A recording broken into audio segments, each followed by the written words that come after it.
CQ, Sierra X-Ray 24, Sierra Tango Golf Stroke Portable, QRZ. Asian contact. Sierra X-Ray. City contact. Echo 3 radio. Asian contact.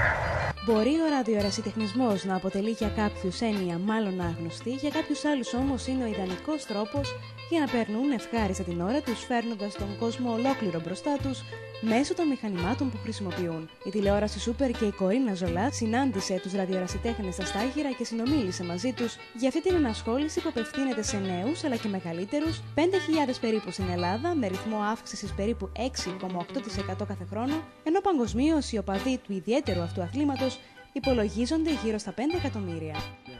Είμαστε μια παρέα. Να ξεκινήσω έτσι από τον μεγαλύτερο και αρχαιότερο, ο Κλάνθης. Φαίνεται εδώ και η αρχαιότητα το ότι έχει μόνο δύο ψηφία. Το XI, το X-Ray India, όπως το λέμε εμείς, το διεθνές πολιτικό αλφάβητο, ο οποίος έχει η ειδικότητά του είναι το CW, τα Morse. Δηλαδή επικοινωνία με τελίτσες και με παύλες. Αμέσως αρχαιότερος είμαι εγώ και όχι μεγαλύτερος, μετά είναι εδώ ο Δημήτρης, ο Hotel Romeo Juliet, Δημήτριος, ο Νικολής, ο Hotel Victor India, ο Θανάσης, ο Λίμα Echo X-Ray που μας έκανε χθες 1-2 η ώρα την ήρθε να μας βοηθήσει. Ναι. Εγώ ο SB2 Golfus και Γιάννη ο Δημήτρης και εδώ ο Βενιαμίν, ο Θεμιστακλής, ο οποίος ο Θεμιστακλής είναι και ο μικρότερος Έλληνας ραδιοστέχνης. Ιός από μικρός τον έβαλα μέσα και έτσι κόλλησε και αυτός το μικρόβιο. Εδώ είναι ο πομποδέκτης, ο οποίος και σαν να ξεκινήσεις τον εργασμό και με ένα απλό φορητάκι μπορείς να κάνεις μία επαφή, αλλά με περιορισμένης εμβέλειας, σε απόσταση χιλιόμετρων από το ένα στο άλλο ή μέσα να μεταδότη κάποιων εκατοντάδων χιλιόμετρων. Αλλά από εκεί και πέρα, αν θέλουμε για μεγαλύτερες αποστάσεις, πάμε πλέον σε μηχανήματα που εκπέμπουν σε βραχαία κύματα. Πομποδέκτης, τροφοδοτικό, καλώδιο και οι κεραίες. Κεραίες μπορεί να είναι όπως όλα τα χόμπι, να ψαρεύεις με μια μπετονιά, ψαρεύεις και με ένα κότερο.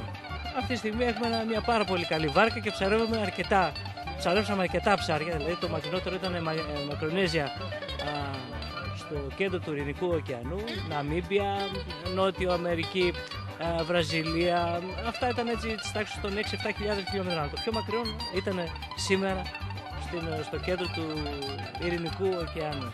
Ραδιοερασιτεχνισμός δεν είναι μόνο η μελέτη, η έρευνα, ο πειραματισμός, η αυτοεκπαίδευση και οι μακρινές επαφές που κάνουν οι ραδιοερασιτέχνες μέσω ασυρμάτου ή σημάτων Morse με άλλους συναδέλφους από τη μία έως την άλλη άκρη του κόσμου. Οι ραδιοερασιτέχνες είναι ταυτόχρονα και πρεσβευτές του κράτους τους, δηλαδή προωθούν τη διεθνή φιλία αλλά και προβάλλουν τον τόπο από τον οποίο εκπέμπουν. Συν της άλλης έχουν τη γνώση σε περίπτωση ανάγκης που ο κρατικός μηχανισμός δεν επαρκεί να συνδέσουν επικοινωνιακά τους εμπλεκόμενους φορείς. Είναι μια συνέχεια μιας εκδήλωσης που κάναμε πριν από ένα μήνα περίπου με θέμα τη Μακεδονία, όπου ενεργοποίησαμε τους 21 νομούς της νεότερης Ελλάδας όπου βρέθηκαν μακεδονικά μνημεία. Σε κάθε περίπτωση αυτό που λέγαμε ήταν αυτοαποδεικνούμενο και αδιαφυσβήτητο, δηλαδή ότι γεννήθηκε ο Μέγας Αλέξανδρος στην πέλα της Βορείου Ελλάδος και ότι σε κάθε νομό από τους 21 της νεότερης Ελλάδας βρέθηκαν μακεδονικά μνημεία. Για παράδειγμα στην Ποτίδα, στο νομό Χαλκιδικής, βγήκε το διακριτικό Sierra X24 Hotel Lima Kilo HLK, δηλαδή από τα διακριτικά. Τελείωσε δυστυχώς τον Ιούνιο, το κρατήσαμε μόνο 9 μέρες και στη συνέχεια για να κρατήσουμε την επαφή με τη Μακεδονία, το αμέσως επόμενο και μεγάλο και 38 είναι σαφώς ο Αριστοτέλης, ο μεγάλος δάσκαλος του Μεγάλου Αλεξάνδρου. έχουμε αυτή τη στιγμή το διακριτικό Sierra X-Ray 24. Sierra X-Ray είναι το special διακριτικό που δίνουν για τους ελληνικούς σταθμούς. 24 είναι οι αιώνες από τη γέννηση του Αριστοτέλη στα Στάγυρα, και το Sierra Tango Golf, δηλαδή STG, είναι από τα σύμφωνα των Σταγύρων. Η εκπαίδευση και το μορφωτικό επίπεδο δεν αποτελεί κριτήριο για να γίνει κάποιος ραδιοερασιτέχνης. Ωστόσο, είναι αναγκαία η διαδικασία των εξετάσεων στο Υπουργείο Μεταφορών και Επικοινωνιών προκειμένου να αποκτηθεί η απαραίτητη άδεια ραδιοερασιτέχνη. Οι εξετάσεις οργανώνονται 2 φορές το χρόνο από τις εκάστοτε νομαρχίες και χορηγούν άδειες 2 κατηγοριών. Είμαστε ραδιοστέχνες, δηλαδή είμαστε αδειούχοι για να πάρουμε αυτό το διακριτικό, για να κάνουμε αυτό που κάνουμε